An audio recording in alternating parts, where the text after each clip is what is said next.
what America was and what it can become. This is Liberty Town Hall. And welcome to Liberty Town Hall. I'm joined in studio today with Pastor Paul Heaton. Welcome, Pastor. Glad to be here, Glenn. Thank you for inviting me. Glad to take part in this program that you're going to do today. Today we're having a very, very important show about the 40th anniversary of Roe versus Wade. Pastor, can you start by telling us what you think God says about all this in the Bible? Let's just start right there. Where's our moral coming from here? Well, of course, I guess I wouldn't be much of a preacher if I didn't have a Bible. And so I want to read something, just take a second here to read just a few verses, dealing with how this thing is to be approached. In Exodus chapter 21, second book of the Bible, in verse 22, the Bible says, if a man strive and hurt a woman with child, so that her fruit depart from her, and yet no mischief follow, he shall surely be punished according to the woman's husband will lay upon him, and he shall pay the judges as is determined. And if a mischief follows, then he shall give life for life. And of course, the old thing, we were eye for eye, tooth for tooth. So if the baby dies... So if the baby dies, the man is held responsible. He becomes a murderer. And the interesting thing here is that the Lord said the determining punishment was that made by the husband. Not by a court, made by a husband. Can you imagine? The father of the child. Like? Yeah. Well, after all, it's his child. This brings up a very big issue with me personally. When two people have a baby, the father is responsible for correct million things, right. Worst case scenario, or the least of which would be child support, taking care of that child till it's 18. Right. Okay.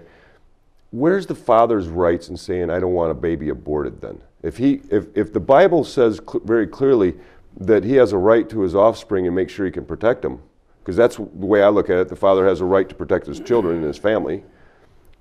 Where's his rights to say, no, you can't have an abortion, I'll raise the child? Well, his rights were given up when if you remember back when my wife and I were first married, when we got a credit card, we got one credit card. That one credit card had my name on it. Mm-hmm. Because I was the head of the house, I was the husband.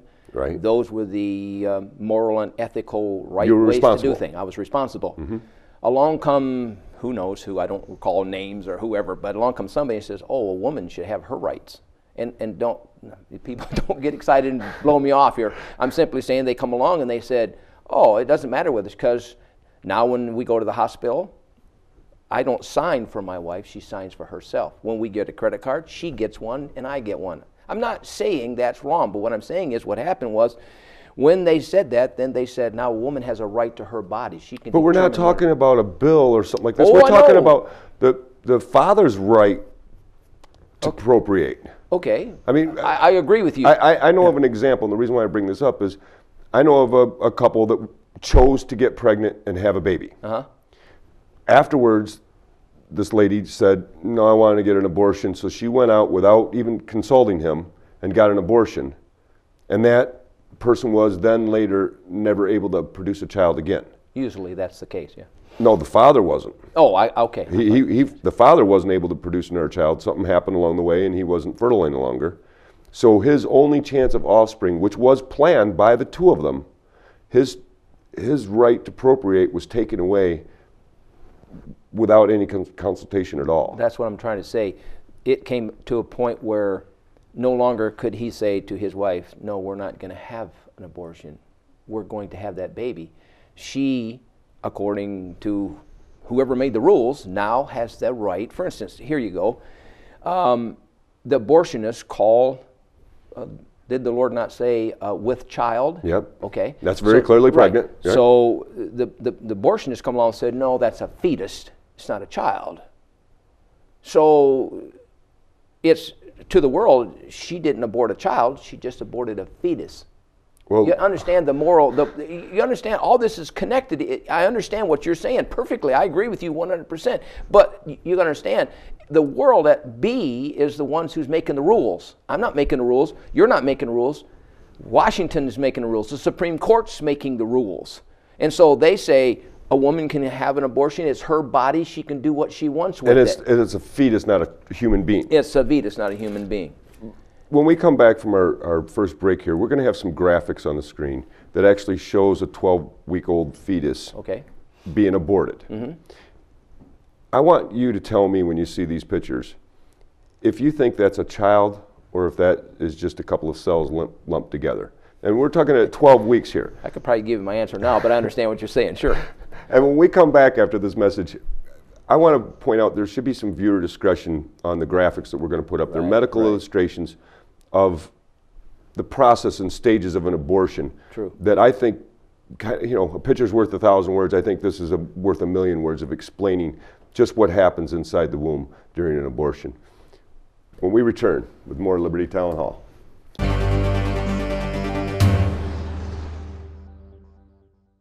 Are you a small business reaching out to a national audience or an established company seeking more exposure? Place your ad on Liberty Town Hall and reach up to 46 million homes nationwide. Call now for a quote.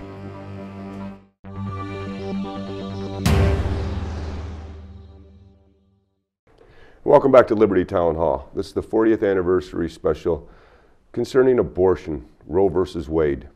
Pastor, before the break, you were talking about some labels and descriptions that the Bible describes this. Could you elaborate on that a little bit more? Okay, first of all, I want to say I heard on the news this morning, obviously when they hear this, it won't be this morning, but there was 57 million abortions as of this date. We're 57 million babies have been aborted. Now that's more than the Holocaust, World War I, and World War II combined, correct? I was going to say, probably could put all the wars together. All the wars together. And we're still not. So, and these are legal murders in this country. We really don't have a right to call Hitler a madman, I guess, not when we've got legalized men in the Holocaust was nothing compared to this. What does the Bible label that? All right, in Genesis chapter 3, verse 15, the Lord God makes a prophecy concerning the birth of his son, Jesus Christ. Right in the very beginning, virgin birth, Yep. And he calls there, he says, the seed, it. So he calls it an it, all right? Then later on in Exodus 21, which I read to you a while ago, he said the fruit. He called that baby fruit. And then in Luke 1:35, when the angel comes to Mary and tells her, you're going to have this child. She says, well, how can that be? I don't know a man. And he said, that holy thing which is in thee. So what I'm trying to point out here, the world says it's a fetus. You know, you can call an F-16 a B-52. But it's still an F-16. Right, absolutely. You could put a cat in a bread box and call it a loaf of bread, but it's still a cat. Right. So the world has terminology. They say they change it. It's education. I want to show you how smart I am. But actually, they're stupid. God already said, you can call it what in it. You can call it fruit. You can call it a holy thing. Go ahead. It's still a child. It's still a child. It's still a child. It's still a being. It's still a being. Yes. And I think you've got some graphics that you're going to put up here so that we can look and see, how could you not see that's a child? How could you not know that? If we could throw up this first graphics right here, this is clearly representing a baby in the womb here. This is, you can make out arms, head, body. You can make it all out right here. Exactly. And you could see where, in this particular case, this is step one, where they actually go in and they grab a hold of the child's leg and cut the leg off. Cut it off. And pull it out one at a time. If we can pull up the next slide, this is stage 2. And again, people, I just want you to see these medical illustrations on a training on how to do an abortion for doctors. And now here they've cut off the arms, and they're literally dismembering this human being right in the process here. If we can go to the next one, and I don't want to dwell on these pictures too long because they're really, really sad, I think. The next picture, horrible, that's the word, horrible. Horrible, horrific, absolutely. And again, you could, the reason why I put these pictures up, not to hopefully upset anyone, but just to bring it back to reality, what this is. Pastor, these are human beings. They are. 57 million of them now in 40 years. Yep. That is at a murder rate faster than happens during war. By the way, it's 3,700 a day. Right. 3,700 abortions are going on every day. What does that say about our society? We have no morals. Our morals are gone. And I hope nobody takes this, I don't mean this in a bad way, but we've had school shootings, we have work shootings, we have all this kind of stuff, and people are just, they're aghast that anybody would do that. And yet, we have doctors, these guys have gone through 4 years of medical school, 4 years training. And what about the doctor's oath, the Hippocratic oath, to do no harm to human life? And perhaps this is not the nice way to say this, but what's it called? Murder. No, the oath. Hippocratic? Okay, I think that'll take care of it. Hypocrite. Yeah. I get it. In other words, here's the bottom line. Money. Money. It's called money. That's the bottom line. And the bottom line, there is no morals anymore. We took the Bible out of the school. We took the Bible out of the workplace. You can't pray here. You can't pray over here. I mean, I know you can if you want to, but I'm just saying they don't want you to do that anymore. Why? Because it brings in a moral issue. There's something wrong. If we took all of that out, what do you expect is going to happen? I think Paul said it well. If you don't mind, I'll read this. He said, "For we know also that last days perilous times shall come. Men shall be lovers of their own selves, covetous, boasters, proud, blasphemers, disobedient to parents, unthankful, unholy, without natural affection, truce breakers, false accusers, incontent, fierce, despisers of those that are good." That almost sounds like what's going on right here, right now. It is. That's what's going on right now. And Paul said those would be the signs of the last day. Fierce. Tell me, what's more fierce than a man walking into a building, pulling out a rifle and just shooting people? Fierce. Well, so we took all those morals away. What do you expect? They're going to kill babies. It's become acceptable. It's become acceptable. There's a couple parts of this that really disturb me. One is, where's the responsibility? Okay, abortion's being treated like birth control. This is not like they're using a condom or something to protect against pregnancy. They're just flat out going out and getting pregnant and then having us, you and I, pay for their abortions in many cases. I can't speak for statistics, okay? But I can say that when I grew up as a boy, I was born in 1947, so you can know I'm not a young guy anymore. So I grew up in an age where if a girl got with child, she was shipped to a home. It was shunned. She was shunned. The whole concept was shunned. I'm not saying that was maybe always right, but that's the way it was done. Because society didn't accept. Right, and the baby was born, and somebody adopted it or something like that. Nowadays, most girls, and I say this in a kind way, most girls don't care whether they get pregnant. Why? I'll just go out and get her killed. I'll just go out and get aborted. Because why? Abortion is accepted as a medical practice. It's accepted as a right thing to do because it's my body. I can do with it as I wish. When we come back after the next break, I want to talk about, is abortion being used as a way of moving someone's agenda towards, how do you say it? Eugenics? Eugenics. I mean, no question. But I'll talk about that when we come back. When we return after these messages with more at Liberty Town Hall. Hello, my name is Glenn Wilson, host of Liberty Town Hall. I'm reaching out to all the members of the Tea Party all across the country. We are faced with a liberal media that just will not talk about the issues that are facing America today with any honest or straightforward candidness to it. The show has been built for you, the Tea Party people, to have a voice in the media. We cover over 230 stations across the country, prime time, both coasts. I'm asking you to call us for your material that you want to talk about, but also I'm asking you for your help.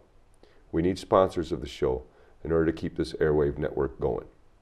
Please call us, support the show. I'm asking for your help.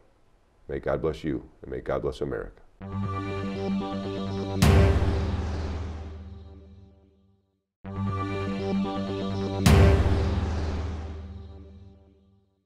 And welcome back to Liberty Town Hall. We're joined in studio today with Pastor Paul Heaton, and we're discussing the 40th anniversary of Roe versus Wade. Thank you for joining us. Pastor, before we left for break, we were talking about an agenda beyond just the individual abortion or a woman's right to an abortion. Besides that agenda in itself, Margaret Sanger, I guess, is the founder for all practical purposes, the Planned Parenthood program, correct? She gets the credit for it. She gets the credit for it, right? What was her agenda in all this? Her agenda was to produce a better race. I won't say a perfect race. Oh, this sounds like Hitler now. Yeah. She also a better called it, race. Yeah, she also called it a more desirable people. So I guess she figured there were some people that weren't desirable. And I guess really you and I could say there probably is some people like that. We've got titles for them. So the more desirable people are the ones that commit murder. The bottom line was that's right along with Hitler's selective breeding. Breeding. Basically, that's what it amounts to. The Holocaust of wiping out the Jews. That's all part of, She once said, more children from the fit, less children from the unfit. That's the aim of birth control. So Hitler just said, we need to produce this perfect race. I was speaking with a friend the other day, and we were talking about the fact that the 40th anniversary of Roe versus Wade was coming up. And she made a comment that since abortion has been legalized, the percentage of crime rate has gone down in this country. Now that's almost fitting right in with what Margaret Sanger said she wanted in this, right? A more fit society. The crime rate was going down. When you look into the actual numbers, though, you see that disproportionately the poor, the people living in slum areas, low-income areas, have a higher percentage rate of abortion than, let's say, the more well-to-do or middle-class type of families, right? So is that what her plan was, is to basically exterminate the poor in our cities? I mean, I guess that's a good choice of words, exterminate. 57 million people, I call that a Holocaust. Yeah, but let's look at it from this point. They say, well, since abortion come along, there's less crime rate. Well, yeah, come on, think. 57 million less people. Sure, there's going to be less crime rate. Right. You got 57 million more people. What does she mean when they say less crime rate? What does that mean? Are we like the government? We leave out some things that we don't want to consider when we say the percentage of unemployment is whatever. Have we left out something? People have learned that the government doesn't always tell us the true statistics of anything. Well, when I started looking at some of these numbers, is what I found was we have more other types of crime. Well, sure. Okay? Yeah. Because what they call the Overton window of society has shifted, and now we're accepting less moral behaviors, and they're resulting in a breakdown of discipline. Responsibility, for example. Like you were saying, when you were growing up, a woman getting pregnant out of wedlock, that was shameful. That was shameful. That was clearly usually went to a home somewhere, the baby was born, and usually put into an adoption program and adopted out. And I know of people today that would adopt a baby. I've already raised 6 kids, but I would adopt a child before. I did 7. Before we let it be killed. Yeah, exactly. And I'm simply saying is that when you look at, her counterpart was Marie Stopes, and Marie didn't believe in abortion. She thought that was wrong, but she did believe in stopping birth, called it birth control. We called it spermicide when it first came out because it killed the sperm.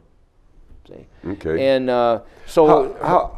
without forcing the Bible or our moral beliefs on someone else and allowing them their free choice, is there a compromise that can be reached between abortion and birth control to stop a woman from being pregnant? I mean, could the church get behind birth control versus the morning after pill or abortion?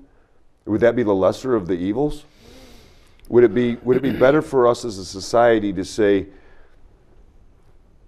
don't get pregnant. We'll do everything to help you prevent from being pregnant, but we're not going to let you commit murder? Is there a balance there that we can find as a society, or is it just flat out wrong, and we're going to face the wrath of God someday if we don't address it? What has got us to the point we're at? A breakdown of morals in our society, I believe. Okay, so if we say, well, if we could find a place of compromise, have you ever known compromise to ever solve a problem? No. No. Compromise never solves anything. Compromise is, I give in to you, you give in to me, but you know what? I'm going to go ahead and do what I think is right to do anyway, so I don't think you can have a compromise. I think what you have to do is you have to get back to where were we at one point in our society when our forefathers came over here? What was it they really believed morally? You've done some study. I have 150 quotes by our forefathers on the founding of America, the belief in God, what Christianity really is, right. what the Bible is, what's right, what's wrong. And well, our founding fathers said, you know, the church or the state needs to stay out of the church. Right. But they never said the church needs to stay out of the state. Well, that was never the case. You got to understand, they came from England, and some of them came from Europe, but they came from England where the state had a church.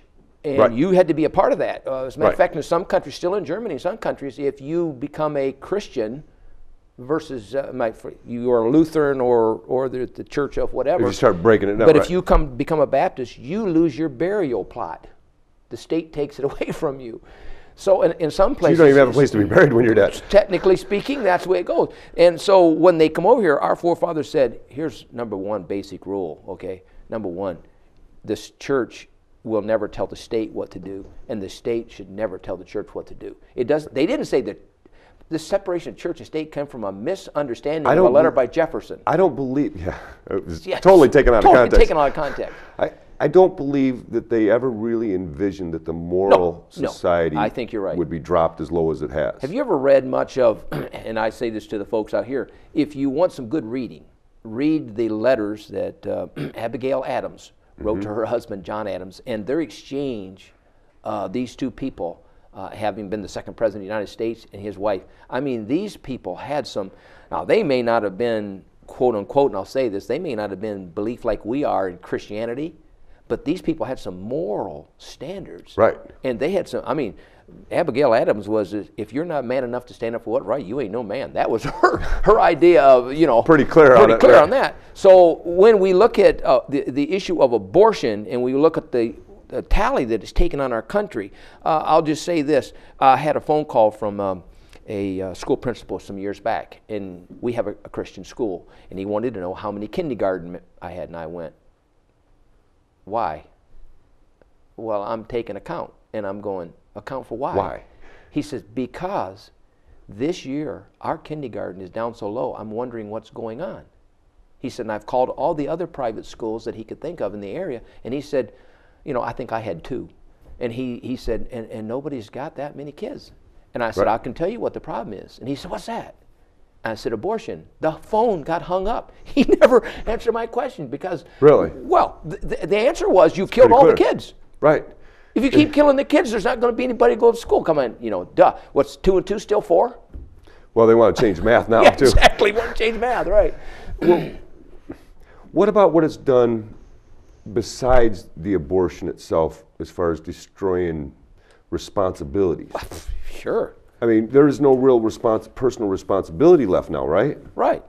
If I tell you, Glenn, if I told you, Glenn, you can spend all the money you want. I don't care how much you spend. Because if you get in debt, I'll bail you out. Sounds like the federal government. Right. Do you think that you're going to stop spending money? No, you're going to say, hey, Reverend Heaton said, Pastor Heaton said, Glenn, spend it, I'll pay for it. So what we've told our young people is, go out, sleep together, live immoral, do whatever you want, we'll take care of it. So how could they learn responsibility? And they're making us pay for someone else's abortion. Well, there you go. So, but responsibility is gone because we teach them no responsibility. See, when my kids come up, one of my boys was saying the other day, said, Dad, I couldn't figure it out for a long time, but it seems to me like most kids don't have any responsibility. I said, you know why? Because you had to take out trash. You had to shovel snow. You had to pull weeds in the garden. You had to cut wood. You had to stack wood. Mm-hmm. That was your responsibility. I expected to be done. If you didn't, there was a punishment to pay for. Yeah, there was a price to pay, that's for sure. So when you go out here to the workforce and you get a job, this guy says, wow, that guy really works. Why? I taught you. I give you a job. I want it done. And that's been taken out as well. That's been taken out. Kids nowadays don't have to work. Nowhere near what, I mean. Yeah. I wanted a car when I was 16. I had to start earning it when I was 13. Yeah. Because it took me a long time to save up and get my car on the road. My dad didn't buy me one. My mom didn't buy me one. No. I was lucky if I could borrow a couple bucks for gas. Exactly. And if I did, I owed it back. Oh, it was a borrow. It wasn't a give Yeah, me. exactly. Now, if you want to go out and clean the barn, you can earn a couple of bucks. There you go. So I had opportunities to earn a little bit of money here and there to do it. I won't say my parents held me, you know what I'm saying, but I was taught this: I'm not going to keep funding your gas, so I'll help you if you need help. So I told my kids, if you get stuck, Dad will help you. But it's not a gift. You're not going to live here at home. I make my boys, when they get a job, I make my boys pay their mother to wash their clothes. And people say, why? Because they got to learn responsibility. Go wash it yourself. Go wash it yourself. Well, she teaches, all the boys know how to wash their own clothes, how to cook their own meals. But I'm just saying, they're not going to live in my house, sleep in my bed, and eat my food, and then their mom's going to wash their clothes. And I don't care what mom does with it. She can save it and give it back to them. There's always something to do in a group environment, whether it's a family or a business or anything. There's always something. Somebody's got to pull their share. So abortion has taken away a responsibility. When a girl gets with child, now you're going to be a mama. So what happens is this guy goes, I don't want to be a dad. Well, then what was you doing what you was doing for then? That's what happens. You become a dad. Right. But they don't want to be a dad. Why? Why? I'm only 18. Nobody made you do what you did. They want the candy, but they don't want the calories to go with it. They don't want the calories to go with it. There you go. And we've now taught our children that that's acceptable. So we've moved the Overton window to an acceptability level that says, if you do this, you're not being a bad person no more. There's no moral consequence involved. Think about it, Glenn. Sex education has never been about teaching our children what's not right to do. It's been teaching them how to do what they want to do and how to be safe in doing it. How about not do it? Well, that's the point. What I'm saying is, but we don't teach them not to do it. We say, if you do it, be sure you... Why are we allowing these type of things taught in our schools to our children then? Well... I mean, it's like we're not protecting them before they're born. Somebody told me safe from the federal government here? No, not really. I'm sure I'm on their checklist somewhere. When you stop to think about it, our public schools are funded by the federal government. The federal government makes a Title IX, a Title 77, a Title whatever, and that school is taking money. They have to do what the government says. Why? I'll take your money away. So if I tell you, Glenn, I'm going to do this, but here's the string. Here's the string. And you go, well, I don't want to do that. Then give me my money back. So it's the power of the purse is what's controlling. Power of the purse is what I told you a while ago. Show me the money. We'll be right back with our conclusion on this special Roe versus Wade anniversary after these messages. Be right back.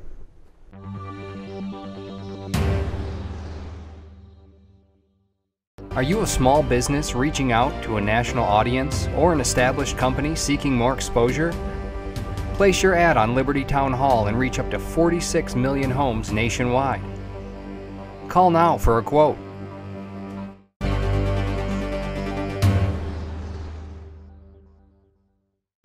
Welcome back to Liberty Town Hall. We're out of time for today, but I do want to take time to point out this book written by Pastor Paul Heaton here. It's called Our Baby's Human. And if you send us an email, we'll be glad to get you a copy of this. God bless, and thank you for watching us today here on Liberty Town Hall.